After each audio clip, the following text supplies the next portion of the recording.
नमस्कार, समाचारों में आप सभी का स्वागत है। मैं हूं जया सिन्हा। आइए शुरुआत करते हैं इस वक्त की सुर्खियों के साथ। उत्तर प्रदेश में भाजपा चुनावी तैयारियों में जुटी। भाजपा अध्यक्ष नितिन नवीन ने की पूर्व प्रदेश अध्यक्षों के साथ बैठक। सहयोगी दलों के साथ बैठक जारी।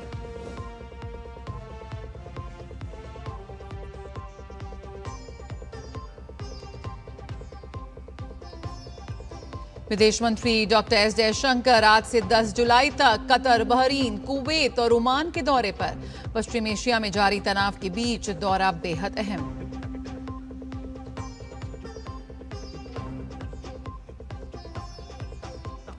विवादित वीडियो मामले को लेकर पंजाब सीएम भगवंत मान की मुश्किलें बढ़ी। मान के विरोध में आज श्री हरमिंदर साहिब में होगी पंथक बैठक।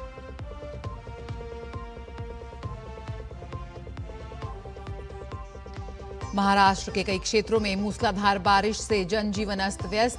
कई नदियां उफान पर। मुंबई, ठाणे, पालघर, पुणे तथा सतारा के लिए बारिश का रेड अलर्ट।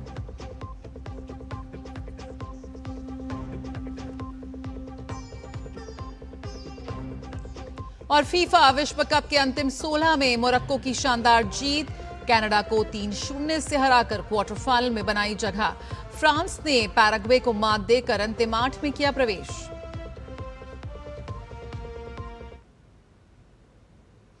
सबसे पहले खबर उत्तर प्रदेश से।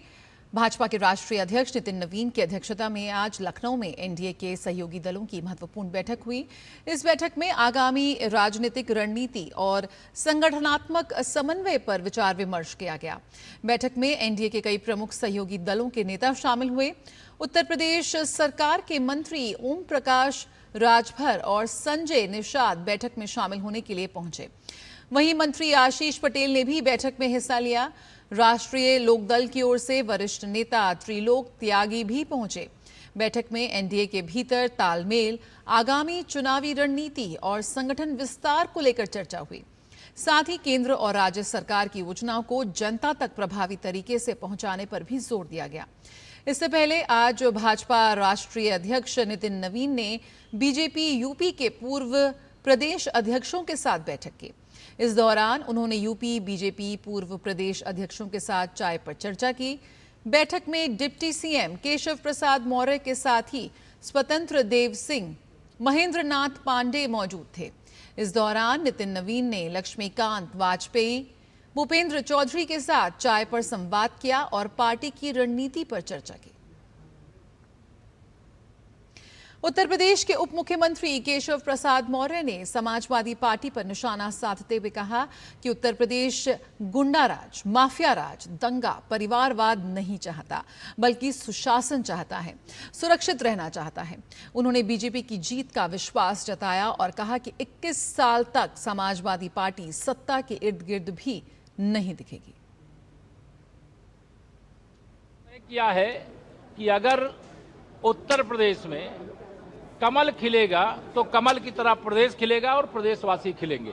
और समाजवादी पार्टी की साइकिल अगर चलेगी तो सबको कुचलने का काम, सबको दबाने का काम, सबको धमकाने का काम, जमीनों पे कब्जा करने का काम, यह सब करेंगे। इसलिए श्री अखिलेश यादव जी मुंगेरी लाल के हसीन सपने न देखें। विकसित भारत और विकसित उत्तर प्रदेश यानी 2047 अभी 21 साल और समाजवादी पार्टी सत्ता के इर्द गिर्द भी दिखाई नहीं देगी। कथित विवादित वीडियो मामले में घिरे पंजाब के मुख्यमंत्री भगवंत मान के विरोध में श्री हरिमंदिर साहिब स्थित मंजी साहिब में एक विशाल पंथक बैठक आयोजित की जा रही है। इस पंथक बैठक में सभी प्रमुख धार्मिक संगठनों, टकसालों, निहंग सिंह जत्थेबंदियों, कार सेवा संस्थाओं, निर्मला संप्रदायों और सिंह सभाओं की भागीदारी रहेगी। एसजीपीसी के मुख्य सचिव कुलवंत सिंह मन्नन ने बताया कि हाल ही में सामने आए वीडियो में मुख्यमंत्री भगवंत मान का कथित व्यवहार बेहद निंदनीय है। उन्होंने आरोप लगाया कि वीडियो में गुरु साहिब बानों के चित्रों के संबंध में की गई कथित टिप्पणियों से सिख समुदाय की धार्मिक भावनाएं आहत हुई हैं। इसी मुद्दे पर विचार विमर्श करने और आगे की रणनीति तय करने के लिए ये पंथक बैठक बुलाई गई है।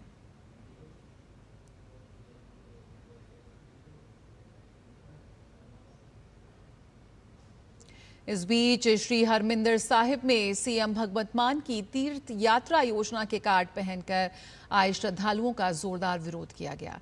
विरोध का वीडियो सोशल मीडिया पर वायरल हो रहा है। श्री हरमिंदर साहिब में सीएम भगवंत मान की तस्वीर वाले कार्ड पहनकर आए श्रद्धालुओं से कार्ड उतारने की मांग की गई। 15 जून को श्री अकाल तख्त साहिब ने पंजाब के सीएम भगवंत मान को गुरु दोखी और पंथ विरोधी करार दिया था।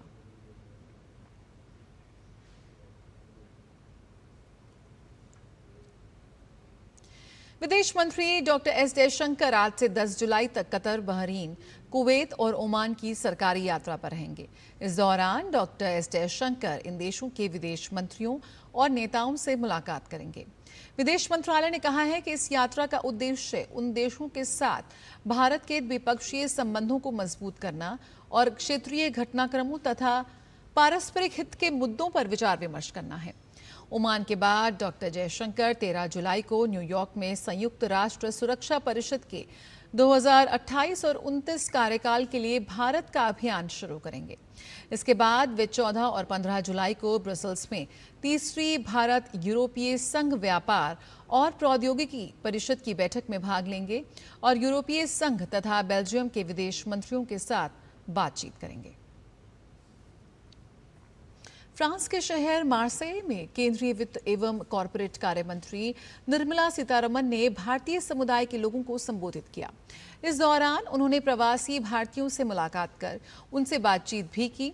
उन्होंने भारत और फ्रांस के बीच मजबूत होते संबंधों और दुनिया भर में भारतीय समुदाय के योगदान की सराहना की।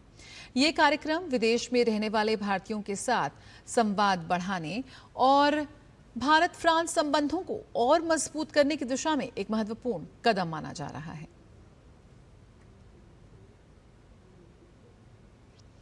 दिल्ली पुलिस की स्पेशल सेल और हरियाणा पुलिस की एसटीएफ ने संयुक्त कार्रवाई में Lawrence Bishnoi, Harry Boxer, Anil Pandit gang से जुड़े 2 इनामी बदमाशों को मुठभेड़ में मार गिराया। दोनों की पहचान परवेश और हिमांशु के रूप में हुई है। इन पर हरियाणा पुलिस ने 1-1 लाख रुपए का इनाम घोषित किया था।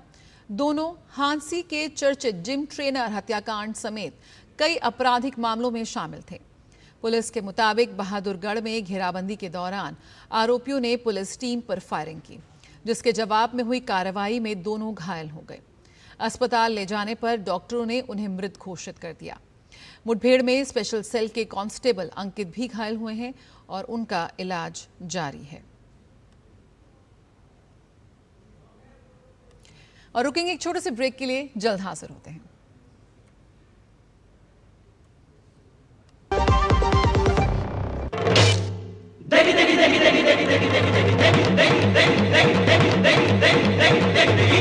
तड़के वाली हरी हरी मिर्च है, लाल लाल लज्जत से भरी मिर्च, बरसों से जाती पड़ती मिर्च, MDH की देगी मिर्च, देगी मिर्च का तड़का, अंग अंग फड़का। MDH की देगी मिर्च।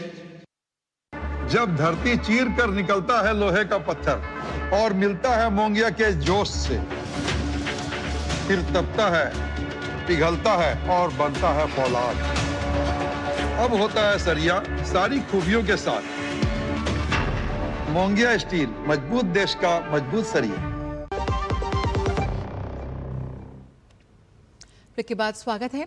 वार्षिक श्री अमरनाथ जी यात्रा इस वर्ष काफी जोश और उत्साह के साथ शुरू हुई है। यात्रा के पहले 2 दिनों में 32,313 श्रद्धालुओं ने पवित्र गुफा मंदिर में दर्शन किए।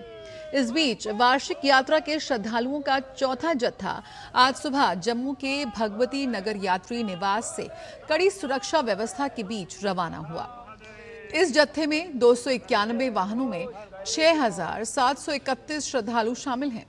इनमें से 4,131 श्रद्धालु 139 वाहनों में पारंपरिक पहलगांव मार्ग से जा रहे हैं, जबकि 2,590 श्रद्धालु 152 वाहनों में बालतल मार्ग की तरफ से जा रहे हैं।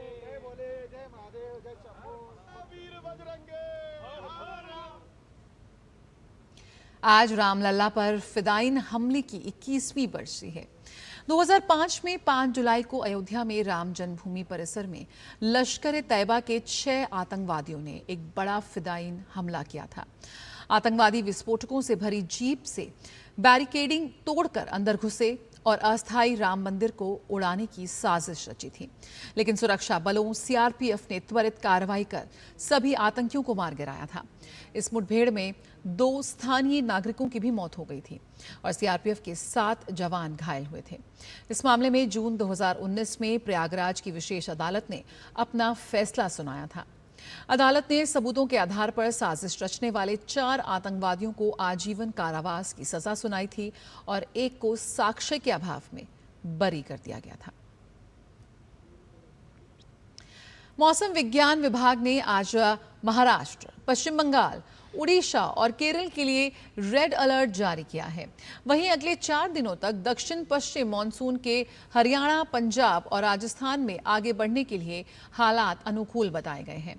दिल्ली में हल्की से मध्यम स्तर की बारिश होने की संभावना जताई गई। केरल के कुछ इलाकों में तेज हवाओं और भारी बारिश का अनुमान है। गुजरात में भी भारी बारिश की संभावना जताई गई है। बंगाल के दक्षिण 24 परगना और पूर्व मेदिनीपुर जिलों के लिए रेड वार्निंग जारी की गई है। राजस्थान के कई इलाकों में हल्की से मध्यम बारिश का अनुमान जताया है। बांसवाड़ा, चित्तौड़गढ़, डूंगरपुर, झालावाड़, प्रतापगढ़, सलूंबर और उदयपुर जिलों के लिए ऑरेंज अलर्ट जारी किया गया। हिमाचल प्रदेश में कई जगहों पर हल्की से मध्यम बारिश के साथ ऑरेंज वार्निंग जारी की गई है।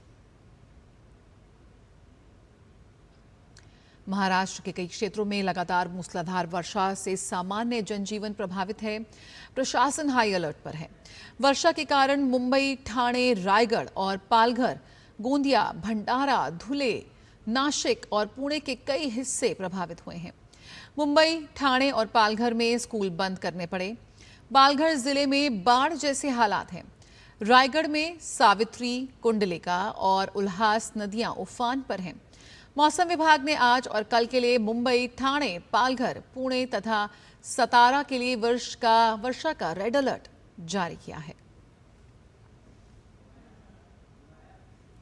छत्तीसगढ़ की मशहूर लोक कलाकार और पंडवानी गायन को वैश्विक पहचान दिलाने वाली पद्म विभूषण डॉक्टर तीजन बाई का 70 वर्ष की आयु में निधन हो गया है। उन्होंने रात 3:15 बजे रायपुर एम्स में अंतिम सांस ली। सुबह 3:15 बजे उन्होंने अंतिम सांस ली रायपुर एम्स में। वो पिछले कुछ समय से बीमार थीं। भारतीय लोक कला में असाधारण योगदान के लिए उन्हें पद्मश्री, पद्म भूषण और देश के दूसरे सर्वोच्च नागरिक सम्मान पद्म विभूषण से सम्मानित किया गया था। 24 अप्रैल 1956 को भिलाई के गनियारी गांव में जन्मी तीजन बाई की जिंदगी का सफर आसान नहीं रहा। इसी गायकी की वजह से उन्हें समाज ने बेदखल कर दिया था। समाज से निकाले जाने के बाद भी उन्होंने गाना नहीं छोड़ा। पारधी जनजाति की तीजन अपने नाना ब्रजलाल को महाभारत की कहानियां गाते सुनाते देखती थी। धीरे धीरे उन्हें ये कहानियां याद हो गई। उनकी लगन और प्रतिभा को देखकर गायक उमेद सिंह देशमुख ने उन्हें प्रशिक्षण दिया। 13 वर्ष की उम्र में उन्होंने अपना पहला प्रदर्शन किया। उस समय में महिला पंडवानी गायिकाएं केवल बैठकर गा सकती थीं, जिसे वेदमती शैली कहा जाता है। पुरुष खड़े होकर कपालिक में गाते थे। तीजन बाई वे पहली महिला थीं जिन्होंने कापालिक शैली में पंडवानी की।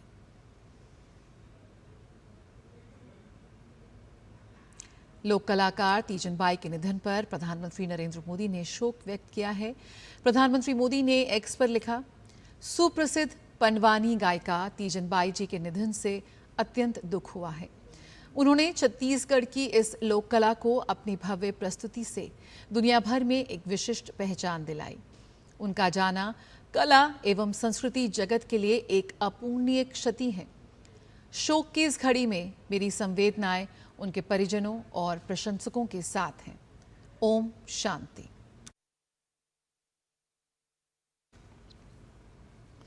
लोक जनशक्ति पार्टी के संस्थापक रामविलास पासवान की आज जयंती है। इस मौके पर गृह मंत्री अमित शाह ने एक्स पर एक पोस्ट शेयर कर उनके राष्ट्र निर्माण में दिए योगदान को याद किया। उन्होंने लिखा, रामविलास पासवान जी का पूरा जीवन गरीबों के कल्याण के लिए समर्पित रहा। आपातकाल के दौरान उन्होंने लोकतांत्रिक मूल्यों और नागरिक अधिकारों की रक्षा के लिए लंबा संघर्ष किया तथा अनेक यातनाएं सही। लोकतंत्र और राष्ट्र निर्माण में उनका योगदान सदैव प्रेरणा स्रोत रहेगा। रामविलास पासवान जी की जयंती पर उन्हें कोटि कोटि नमन। केंद्रीय ग्रामीण विकास एवं कृषि मंत्री शिवराज सिंह चौहान ने वीडियो कॉन्फ्रेंसिंग के माध्यम से सभी राज्यों के साथ संवाद किया और विकसित भारत जी राम जी योजना के अंतर्गत पहली मदर सेक्शन किस्त के रूप में 25,863 करोड़ रुपए जारी किए। इस अवसर पर केंद्रीय मंत्री ने कहा कि प्रधानमंत्री नरेंद्र मोदी का संकल्प विकसित भारत के निर्माण का है और उसी संकल्प को धरातल पर उतारने के लिए ये योजना लागू की गई है। उन्होंने कहा कि एनडीए सरकार की प्राथमिकता है कि देश के हर जरूरतमंद मजदूर को सम्मानजनक रोजगार मिले और समय पर उसकी मजदूरी का भुगतान सुनिश्चित किया जाए। उन्होंने सभी राज्यों का आभार व्यक्त करते हुए कहा कि सभी के सहयोग और परिश्रम से योजना को पहले ही दिन सफलतापूर्वक लागू कर दिया गया, जो एक बड़ी उपलब्धि है। केंद्रीय कृषि मंत्री शिवराज सिंह चौहान ने कहा कि पूर्व की व्यवस्था में जो कमियां सामने आई थीं, उन्हें नई योजना में दूर करने का प्रयास किया गया है। अब पारदर्शिता को सर्वोच्च प्राथमिकता दी गई है, जिसके लिए डिजिटल प्रेजेंस, जियो टैगिंग, समयबद्ध मॉनिटरिंग और तकनीक आधारित निगरानी व्यवस्था लागू की जा रही है, ताकि कार्यों की गुणवत्ता और जवाबदेही सुनिश्चित हो सके। केंद्रीय मंत्री ने स्पष्ट किया कि इस योजना के अंतर्गत किसी भी श्रमिक को 300 रुपए प्रतिदिन से कम मजदूरी नहीं मिलेगी। उन्होंने कहा कि आज जारी की गई मदर सेक्शन सैंक्शन की राशि से देश भर में रोजगार के नए अवसर सृजित होंगे। श्रमिक भाई बहनों को व्यापक स्तर पर काम मिलेगा और गांवों में विकास कार्यों को गति मिलेगी। तो पहली मदर सैंक्शन की किस्त जारी कर दी गई है। पश्चिम बंगाल के मुख्यमंत्री शुभेंदु अधिकारी ने प्रधानमंत्री चाय श्रमिक प्रोत्साहन योजना को लागू करने की घोषणा की है। इसके लिए कुल 313.30 करोड़ रुपए का फंड आवंटित किया गया है, जिसका मकसद उत्तर बंगाल में चाय बागान श्रमिकों के लिए शिक्षा, स्वास्थ्य सेवा और कल्याणकारी बुनियादी ढांचे में सुधार करना है। इस बारे में एक सोशल मीडिया पोस्ट में मुख्यमंत्री शुभेंदु अधिकारी ने कहा कि राज्य स्तरीय समिति ने इस योजना को लागू करने की योजना को अंतिम रूप दे दिया है। इस योजना का उद्देश्य चाय बागान श्रमिकों और उनके परिवारों का सर्वांगीण विकास करना है। उन्होंने कहा कि हम उत्तर बंगाल के अपने मेहनती चाय बागान श्रमिकों के सर्वांगीण कल्याण और उनके स्वास्थ्य और शिक्षा के स्तर को बेहतर बनाने के लिए प्रतिबद्ध हैं। बता दें कि इससे पहले पश्चिम बंगाल सरकार ने 1 जुलाई से अन्नपूर्णा योजना की शुरुआत की थी, जिसके तहत महिला लाभार्थियों को डायरेक्ट बेनिफिट ट्रांसफर के जरिए आर्थिक मदद दी गई। इसके अलावा राज्य में वीबीजी रामजी योजना भी लागू कर दी गई है।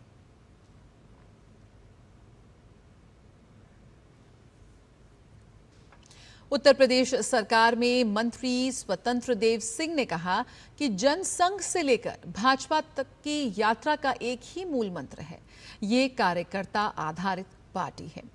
उन्होंने बताया कि बैठक में केंद्र और राज्य सरकार की योजनाओं को जन जन तक पहुंचाने का मंत्र दिया गया। जनसंघ से लेकर भारतीय जनता पार्टी तक यात्रा एक ही मूल मंत्र है, ये कार्यकर्ता आधारित पार्टी है, कार्यकर्ताओं के दम पर चलने वाली पार्टी है। इसीलिए कार्यकर्ता भारतीय जनता पार्टी को अपना मां समझता है और कमल का चुनाव चिन्ह उसका फूल है। जातिवाद, क्षेत्रवाद, व्यक्तिवाद, परिवारवाद, वंशवाद से ऊपर उठकर राष्ट्रवाद और कमलवाद को देखता है। और देश का नेतृत्व आदरणीय मोदी जी, राज्य का नेतृत्व आदरणीय योगी जी, केंद्र और राज्य सरकार की योजनाओं को गांव-गांव तक ले जाने का मंत्र दिया गया। और अंतर्राष्ट्रीय खबरों में खबर अमेरिका से। पूर्वी अमेरिका में इस समय भीषण लू चल रही है। इससे बिजली आपूर्ति पर भारी दबाव पड़ रहा है और फीफा विश्व कप मैचों की तैयारियों में बाधा आ रही है। अमेरिका के सबसे अधिक आबादी वाले शहर न्यूयॉर्क में तापमान 46 डिग्री सेल्सियस है। अधिक 46 डिग्री से अधिक होने की आशंका यहां पर जताई गई है, जबकि पूर्वोत्तर राज्यों और मध्य अटलांटिक तट पर भी लू की चेतावनी जारी कर दी गई है। न्यूयॉर्क के अधिकारियों ने भीषण गर्मी से निपटने के लिए कई उपाय किए हैं। अमेरिका के मौसम विभाग ने कहा है कि हाई ह्यूमिडिटी के कारण बॉस्टन में तापमान 41 डिग्री सेल्सियस, फिलाडेल्फिया में 44 डिग्री सेल्सियस और वॉशिंगटन में 45 डिग्री सेल्सियस तक पहुंच सकता है। विभाग ने आज स्वतंत्रता दिवस समारोह के दौरान रिकॉर्ड तोड़ तापमान का भी पूर्वानुमान लगाया है, जिसमें तेज गर्मी का रिकॉर्ड प्रतिदिन टूटने की संभावना है। साथ ही मासिक रिकॉर्ड और संभवतः अब तक का सबसे अधिक तापमान भी दर्ज किया जा सकता है।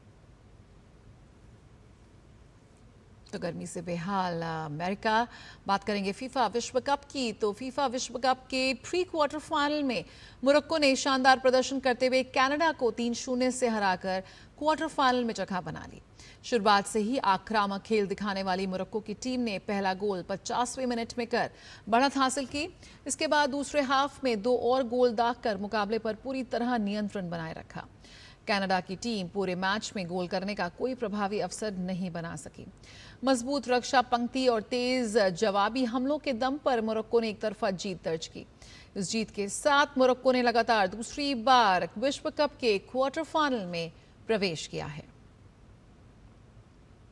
फीफा विश्व कप 2026 के प्री क्वार्टर फाइनल में फ्रांस ने पैराग्वे को 1-0 से हराकर अंतिम 8 में प्रवेश कर लिया। दोनों टीमों के बीच मुकाबला काफी रोमांचक रहा और पहले हाफ में कोई भी टीम गोल नहीं कर सकी। दूसरे हाफ में फ्रांस ने आक्रामक खेल दिखाया और एम्बाप्पे ने निर्णायक गोल दागकर बढ़त हासिल की। इसके बाद फ्रांसीसी रक्षा पंक्ति ने पैराग्वे के लगातार हमलों को नाकाम करते हुए बढ़त बरकरार रखी। पैराग्वे ने बराबरी के लिए कई प्रयास किए, लेकिन फ्रांस के गोलकीपर और डिफेंस ने शानदार प्रदर्शन किया। इस जीत के साथ फ्रांस ने लगातार मजबूत प्रदर्शन जारी रखा और अब क्वार्टर फाइनल में उसका सामना मोरक्को से होगा। खबरों का सिलसिला डीडी न्यूज पर जारी रहेगा, लेकिन फिलहाल इस बुलेटिन में इतना ही। मुझे दीजिए इजाजत। नमस्कार।